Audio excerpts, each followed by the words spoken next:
Hey everyone, it's Brittany. Welcome back to my channel. I'm so excited to be filming today. I haven't filmed anything for a really long time. I actually haven't been reading all that much either. I don't know what happened. I went through this phase where I read 12 books or something in 2 months. It was crazy. It was so crazy. And I think I burnt myself out with it a little bit. Not that I was forcing myself or anything. I was so in a reading mood constantly. And I was just flying through books, and then I just stopped for a good month. As soon as it became close to my birthday, I stopped. I think it was just because I became really busy, and I couldn't focus. I just wasn't in a good mood to sit down and focus on reading. But I think I've well and truly started again. I'm super excited. I've also noticed as well, when I'm binge watching a TV show, I can't read. I don't know what happens, but I've been binge watching Dexter for the last couple weeks. I'm 4 seasons in, and I've watched it before, but I never finished the series, so I've been just watching it so much. I'm so obsessed with it. I love it. And I found that as soon as I started watching Dexter, I stopped reading. I don't know why. It's I can't multitask or something. Well, maybe I can't multitask. So last night I don't know what happened. I was on Netflix and I just got this sudden urge to watch a particular movie that I've never watched before. I've never read the book of it, and I'm so ashamed to have never read or watched this movie. It's pretty bad. I like to think that I'm pretty well read and I read a lot, and I feel like the people that know me associate me with, reading a lot. It's kind of my thing. And I am so ashamed of this. For the first time last night, I watched Pride and Prejudice. I know. I don't know how I've lived 24 years without watching Pride and Prejudice. I've never read the book. I knew the synopsis and I know what it's about, but I'd never watched it and I'd never read the book. I'm so sorry. It's my friend Faith. If she's watching, she would be so ashamed. But I watched it last night and I was just so enthralled. I didn't check my phone for the whole 2 hours. I was so immersed in it. It was amazing. I loved it so much. And then instantly I was I have to read this. And I know that I had the book. Well, I was certain that I had the book, and then I went over and checked, and look, I'm only 30 pages in. I did start reading it at 11 o'clock at night, so it was already quite late. But I'm really enjoying the book as well, and I think I'm actually happy that I watched the movie first, because there are so many characters already. 30 pages in, there are so many characters, and I just feel if I hadn't watched the movie, I would have been confused. And so, I mean, I'm doing something that I typically don't like to do. I like to read the book first and then watch the movie. But because I don't want to associate, what if I watch the movie and the actors are in it, I don't like their acting or something, or I don't like the way they portray the character. Then when I read the book, those people are going to be in my head when I'm reading it, and I don't want that. I like to have my own imagination, take control kind of first and then watch the movie. But for this case, I'm actually really happy that I did it first, because not only is the movie amazing and the casting is so good, but seeing the actors' faces in my head when I'm reading it is actually helping me a lot, and separate. I mean, there's 5 sisters, that's a lot. And then there's the parents and all the people, oh god, there's just so many people in this movie, in this book. So it's really helping me digest it a lot easier. And also it's a classic, so it's really wordy, it's really convoluted, and I'm just kind of it's a lot to process as you're reading it. So I'm not reading it as quick as I normally would read a book. 30 pages took me a really long time, I'm not proud to admit. But the thing I already like about it is that the chapters are short. That just makes it so much easier that the chapters are short. Normally I'm not too fast, but when it comes to a classic, it's already hard to it's already harder to process than a normal book set in today's age.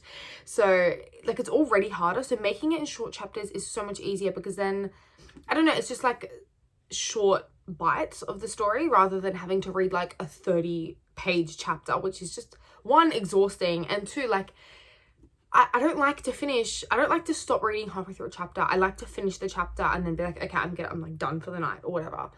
And if they're 30 pages, and that's a lot to read in one section. So I do like that, it's they're like, the chapters are like 5 pages long or like 6 pages long or something. So it makes it really easy to read.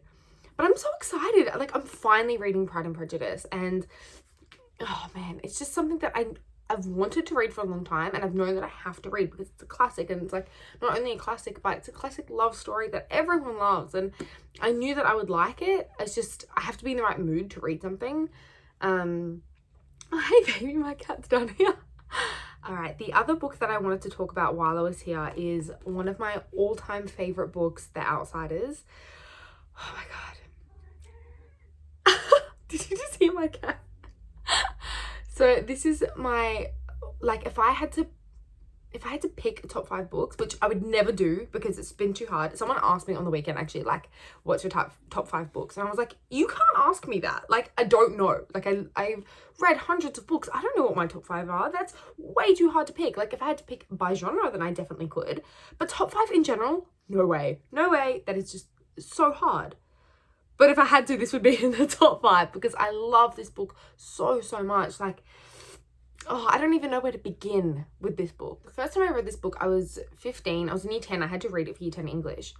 And I mean, I'm sure you all know, like, the books that you get prescribed to read in English in high school are really hit and miss. Like, sometimes they're just trash and you're like, why am I reading this? Like, I don't get it at all. But as soon as I started reading this, I was like, this is the best. Like, I love this. I actually went ahead of the class and I finished the book super quickly. Like, we weren't supposed to have finished it and I'd come to class like a week later and I was like, yeah, I'm done. Like, I loved it so much. And I also was that student in my English class that, like, when the teacher would pick people to read it loud, I always had my hand up. I was like, I want to read it. Like, so I was the only one that read it out to the entire class, which I was more than happy with because I loved it so much. And it's kind of become a thing. So when I was reading it when I was 15, I ended up buying my own copy because they would give out copies to you to borrow. But I ended up buying my own copy because I knew that I was going to read it again eventually. I've actually read this book probably about 5 times since I was 15. So I sometimes go through stages where, like, I'll read it like 3 years in a row, like consecutively. And then, like, I won't read it for a year and then I'll come back. I read it in 2018. I don't think I read it last year. And then I read it this year as well, and every single time I read it, I'm not kidding, like, every single time I read it, it's like it's brand new again. Like, it's like I've never read it before, and every single time it has the same effect on me. I am bawling my eyes out. I feel it so, like, I just feel it so much every time I read it. And I think as I've gotten older, I actually relate to it a little bit more, which kind of makes no sense because the main character's 14 and I read it when I was 15. So you'd think that I related to it more then, but there's a lot of really heavy themes in it. And I think, you know, I've personally gone through a lot of quite tragic events in my life. And now that I've gone through them, I actually relate harder to the main character and kind of to all the characters, really, because they all go through such really tragic events, and it's heartbreaking. Like, reading it is heartbreaking, but it's so comforting to me as well. Not only because it's nostalgic, like, it makes me feel like I'm 15 again when I'm reading it, but it's nostalgic because, like, I've loved it for so long that when I read it and I always find something new in it every time, which I just think is the epitome of good storytelling. Like, S.E. Hinton has done the best job of writing this book because every single time I read it, I find something new that I love. And I particularly, this time around, I particularly loved the letter that Johnny writes Ponyboy at the end. That, like, when I was reading it, I just had tears, like, streaming down my face. I finished it last night as well, so that's kind of why I wanted to talk about it too. It's fresh in my mind.